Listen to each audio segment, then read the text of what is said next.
आपण पाहू role of the macro and micro न्यूट्रियंट्सचे क्वेश्चनमध्ये. तर सगळ्यात पहिल्यांदा काय elements required in the greatest amount कोणतं आहे? नायट्रोजन आहे. ओके. जे एलिमेंट आहे present in the meristematic tissue, the element present in the meristematic tissue कोण आहे? NPK का पाहिलं बरोबर आहे.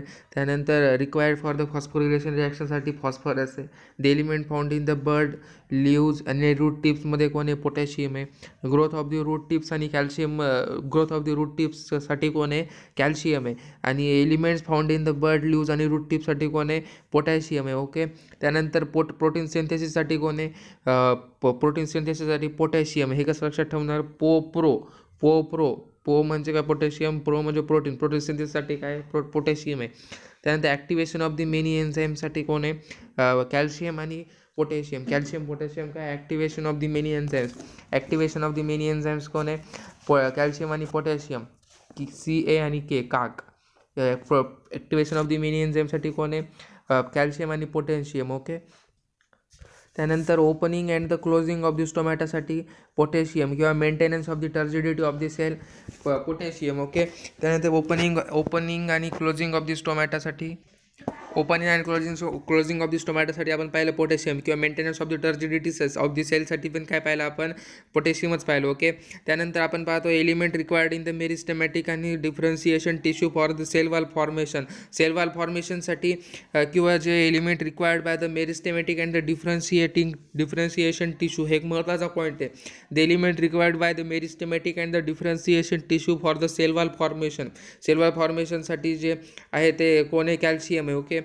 आणि meristematic and differentiation tissue for the cell wall फॉर्मेशनसाठी कोण आहे? कॅल्शियम आहे. ओके. त्यानंतर कन्स्टिट्युएंट ऑफ द मिडल लॅमिलाचा कन्स्टिट्युएंट कोण आहे? कॅल्शियम आहे. ओके.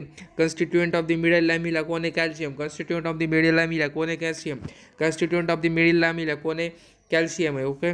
त्यानंतर synthesis of the mitotic spindle कोण आहे? कॅल्शियम आहे. Synthesis of the mitotic spindle कोण आहे? कॅल्शियम आहे. ओके.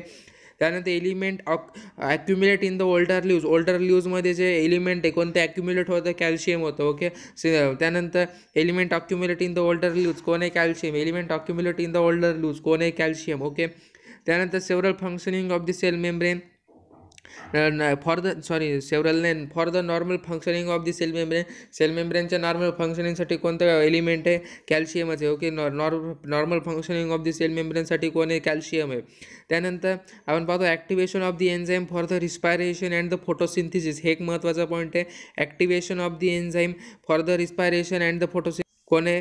तर ते मॅग्नेशियम आणि मॅंगनीज आहे. मॅग्नेशियम आणि मॅंगनीजची ॲक्टिवेशन ऑफ दी आपण पाहतो जसं की ग्लायकोलायसिसमध्ये आपल्याला मॅग्नेशियम दिसतं, काही क्रेब्स सायकलमध्ये काही रिॲक्शनमध्ये आपल्याला मॅंगनीज दिसतं. तसं तर मॅग्नेशियम आणि मॅंगनीज काय? Activation of the many enzyme for the respiration and the photosynthesis. आणि नायट्रोजन मेटाबॉलिझममध्ये सुद्धा मॅग्नेशियमचं काही काम आहे.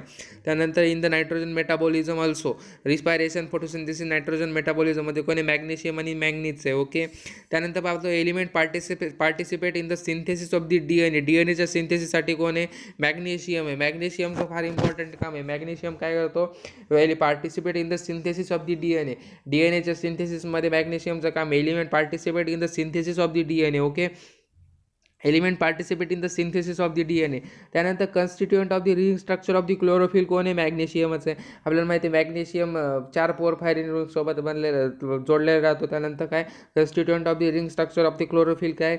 मॅग्नेशियम आहे. त्यानंतर element plays an important role in maintaining the ribosome structure कोण आहे? Magnesium. Element plays an important role in maintaining the ribosome structure कोण आहे? मॅग्नेशियम आहे.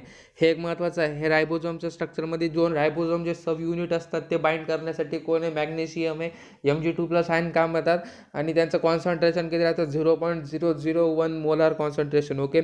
Element plays an important role in maintaining the ribosome structure that is the magnesium. Okay.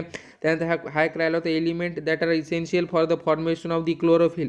Formation of the chlorophyll म्हणजे विचारलं तर iron आहे. Formation of the chlorophyll विचारलं तर iron आहे. आणि जर constituent of the ring structure of the chlorophyll विचारलं तर मॅग्नेशियम आहे. Constituent of the ring structure कोण आहे? मॅग्नेशियम आहे. फॉर्मेशन ऑफ द क्लोरोफिल विचारलं तर आयर्न आहे.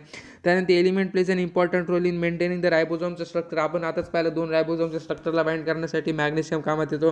त्यानंतर मेन कन्स्टिट्युएंट ऑफ द सेव्हरल कोएन्झाईम किंवा विटॅमिन्स सेव्हरल अनेक कोएन्झाईम्स असो किंवा विटॅमिन्स असो किंवा विटॅमिन्स जसं की कोणतं थियामिन म्हणजे काय विटॅमिन B1 आणि बायोटीन म्हणजे विटॅमिन काय B7 कोएन्झाईम असो विटॅमिन असो थियामिन असो बायोटीन असो किंवा कोएन्झाईम ए असो किंवा याच्यामध्ये काय राहतं contains the sulphur okay main constituent of the several coenzymes vitamins like the thiamine B1 biotin B7 coenzyme A contains the काय सल्फर ओके त्यानंतर आता आपण पाहतो फेरिडॉक्झिन जे फेरिडॉक्झिन राहतं किंवा सायटोक्रोम राहतं त्याच्यामध्ये काय फेरिडॉक्झिनमध्ये कोण कंटेन्स काय राहतं आयर्न आणि सल्फर ओके हे एक महत्त्वाचं आहे फेरिडॉक्झिनमध्ये कोण राहतं आयर्न आणि sulphur ferredoxin contains the iron and sulphur ferredoxin contains iron and sulphur okay cytochrome contains Fe cytochrome contains iron cytochrome contains iron Phi okay Phi cytochrome contains iron and ferridoxin contains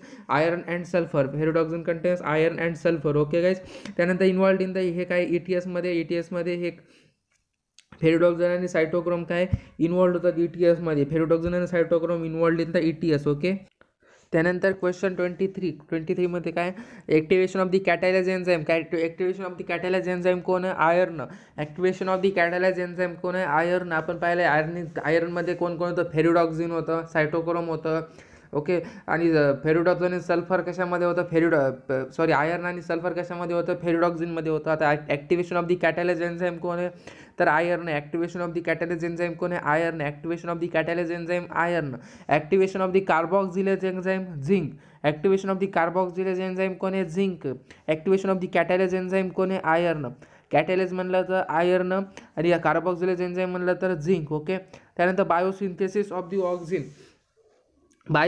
of the auxin कोण आहे zinc आहे हे महत्त्वाचा point आहे biosynthesis of the auxin कोण आहे zinc आहे त्यानंतर कार्बॉक्झिलेज एन्झाईम आपण पाहिलं झिंक आहे कॅटालायज एन्झाईम पाहिलं आयर्न आहे त्यानंतर अजून एक महत्त्वाचा पॉईंट आहे copper is essential for the overall metabolism of the plant overall metabolism of the प्लांटसाठी कोण इसेन्शियल आहे copper is an essential for the overall metabolism of the plants त्यानंतर बोरॉनचे 5 फंक्शन्स आहेत एकूण सगळे फंक्शन इम्पॉर्टंट आहेत हे कसे लक्षात ठेवणार एवढे हे काय कार्बोपोलन डिफरंट मेम्ब्रेन काय याची ट्रिक काय भाई बोरॉनला काय म्हणायचं भाई कार्बोपोलन डिफरंट मेंबर काय कार्बोपोलन different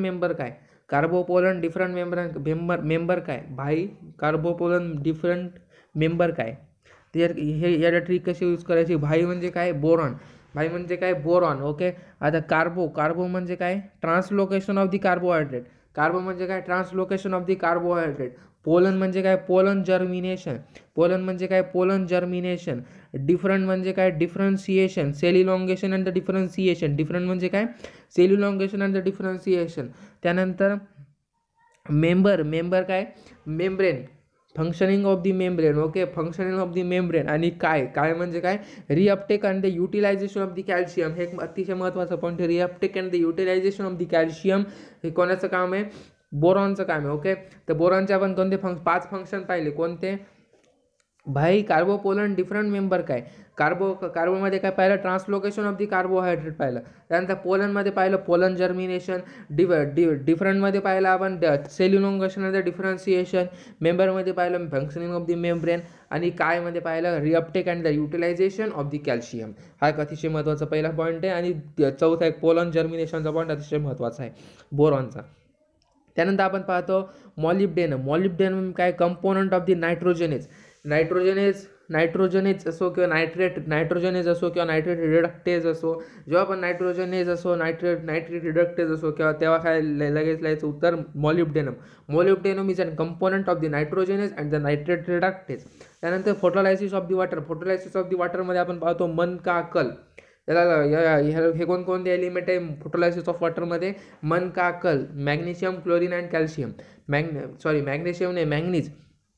manganese chlorine and calcium मन का कल okay manganese chlorine and calcium कोण फोटोलायसिस ऑफ द वॉटर त्यानंतर anion and the cation balance in the cell anion आणि कॅटायन बॅलन्स इन द सेलमध्ये कोण आहे potassium and the chlorine anion and the cation balance of the सेलमध्ये कोण आहे potassium and the chlorine anion and the cation balance of the सेलमध्ये कोण आहे potassium and the chlorine okay